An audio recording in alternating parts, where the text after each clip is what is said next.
Amen. Lengo yako ni nini kanisa? Hubiri na mie uelekee mwenzako please. Lengo yako inakuwa nini mkanisa? Haleluya.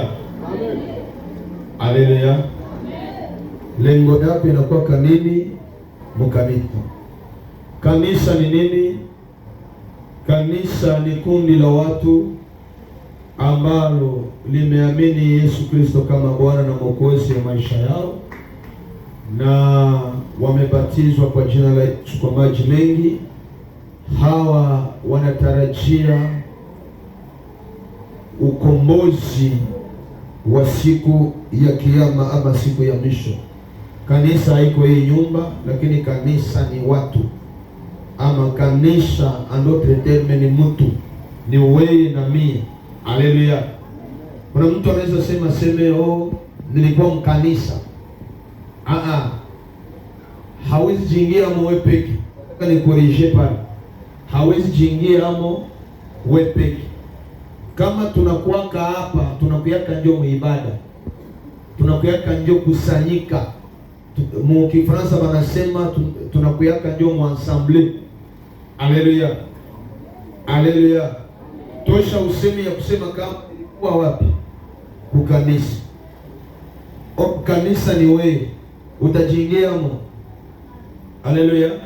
Sema nilikuwa kuibada. Na venye banaitaka jengo aseme ndio kanisa ni upotevu. Hii jengo tuko ndani inaitwa hekalu ama hema ya kukutanikia. Haleluya. Haleluya. Jina la Bwana libarikiwe. Hilo ndilo kanisa. Lengo ni shabaha, mwingine Kiswahili, mu Kifaransa wanaita objectif. Sasa kila mtu iko na yake malengo katika hekalu la nani? La Bwana.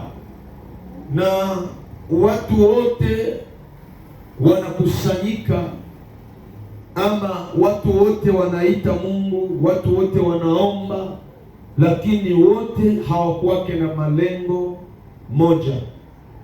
Haleluya. Kadiri unaona batu biko mbalimbali mu presence ya Mungu, na kadiri mu objectif ziko mbalimbali. Kwa mtu mwenye iko hapa iko na objectif, sote aombe Mungu akubariki, akishabarikiwa anaikana. Huko mwingine iko na objectif, iko na probleme, Mungu aitatue, akisha itatua na utamwona tena na kusanyika na wengine. Huko mwingine iko hapa, yeye amekuya tumikia Mungu kwa akili yake na nguvu zake na roho yake na malengo yake aende mbinguni. Haleluya. Na huko mwingine anakuya ili akiona mwenye anatafuta endelea mbele, muhutuma amrudishe nyuma. Bwana Yesu akusaidie. Bwana Yesu akusaidie. Sasa nafasi ambapo tunasoma ni Yohana aliandikia kanisa, na wakati aliandikia kanisa, Biblia inasema akaambia kanisa, ninawaandikia neno, lakini msisahau kama kuko mtu mmoja katikati yenu anaitwa Diotrefe. Haleluya. Huyu Diotrefe alikuwa mtu gani? Diotrefe alikuwa mtu mwenye akisikia mtu anatafuta sapoti kazi ya Mungu, anakuja anamuona pembeni, anamwambia mole kanisa washatusumbua na kutoa, usitoe. Mnifuate bien. Haleluya. Usifanye, usitoe.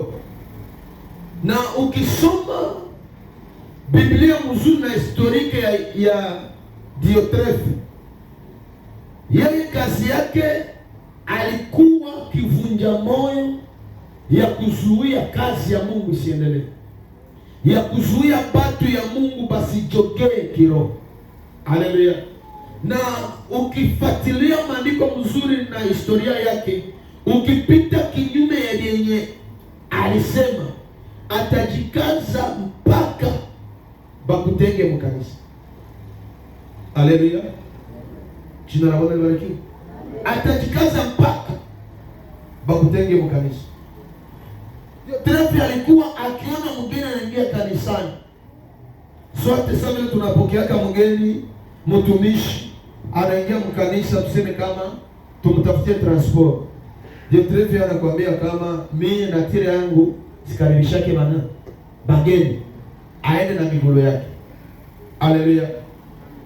Unakutana mtu akisema anaamua kuingia katika hekalu la Mungu, anakusanyika na wengine, anajiunga na kanisa. Yeye atajikaza aone ule mtu amwambie kama ewa, kuendelea yako hapa itakuwa vigumu. Jina la Bwana libarikiwe. Sasa leo katika makanisa mengi Diotrefia ni babini. Unaweza kuwa mtumishi lakini uko Diotrefia. Unaweza kuwa mjakazi lakini uko Diotrefia. Unaweza kuwa mwimbaji, unaweza kuwa na cheo hata mchungaji lakini uko na Diotrefia. Ndio Diotrefia ni mtu mwenye iko kontre na evolution ya kazi ya Mungu.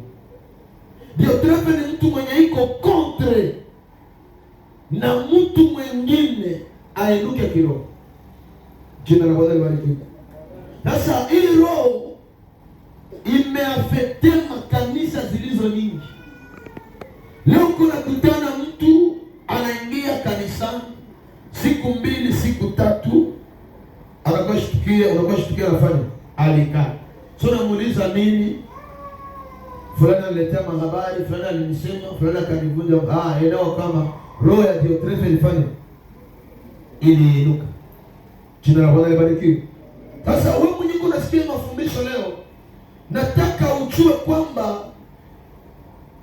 kama uko na lengo ya kuzuia mwingine kuendelea kiroho, ya kuzuia kazi ya Mungu isiendelee, anzaambia Mungu akusaidie, akusamehe kwa ile roho na kutosha ndani yako. Jina la Bwana libarikiwe. Jina la Bwana libarikiwe. Mimi najua amena yako inaweza kuwa kidogo, usikwambie kama utabarikiwa, lakini niko na kufundisha kile kitakusaidia. Biblia inasema wenye nguvu wachukuliwa nini? Wadhaifu. Ndio Biblia inasema.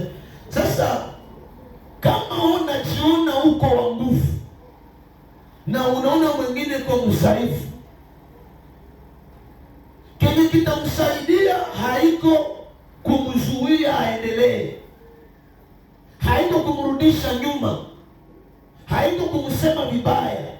Kile kitamsaidia ni kwamba umwombee na umshaurie, nyimbo tumfikisha msalaba kwa Golgotha. Haleluya. Unakutana mtu anaingia mkorani, kama aliingia mkorani, iko elema remarkable ya kurudisha wengine wapi? Nyuma.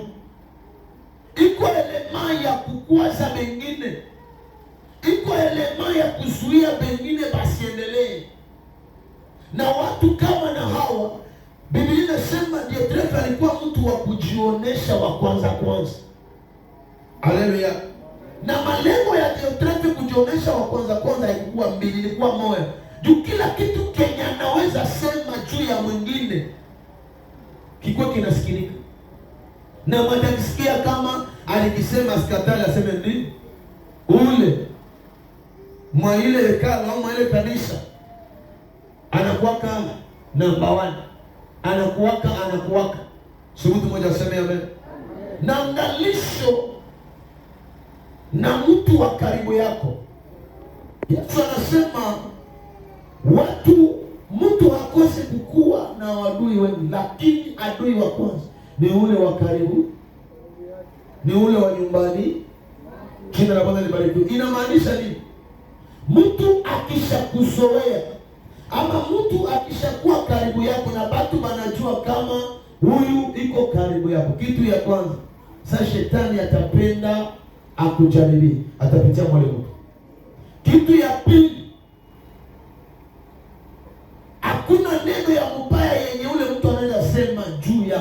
batu waikatana. Haleluya.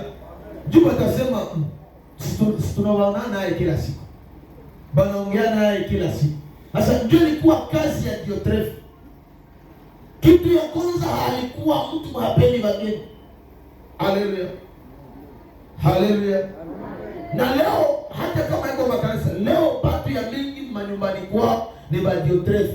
Habapendake batu wabatembele, habapendake bageni. Nakutana mtu alikuwa anatia mai ya bugali, anatafuta songa. Haleluya. Mesa nasikia mgeni anakuya, anageuza mai ya kunawisha watoto. Haleluya. Ipo siku utageuza kama ya kunawisha watoto, ule mtoto anakupatisha na mama ngonisha nao na mara pili. Unasikia haya mbele ya mgeni. Haleluya. Biblia inasema hivi. Aseme kukaribisha bageni, watu wengi wanapokea wa malaika pasipo kujua. Mimi kama tartini ya ugali unaweza patia mgeni, inaweza kusumbua maisha yako yote. Au kama una tartini ya ugali, usipatie basi hata kopo ya maji. Nakumbuka historia moja hivi,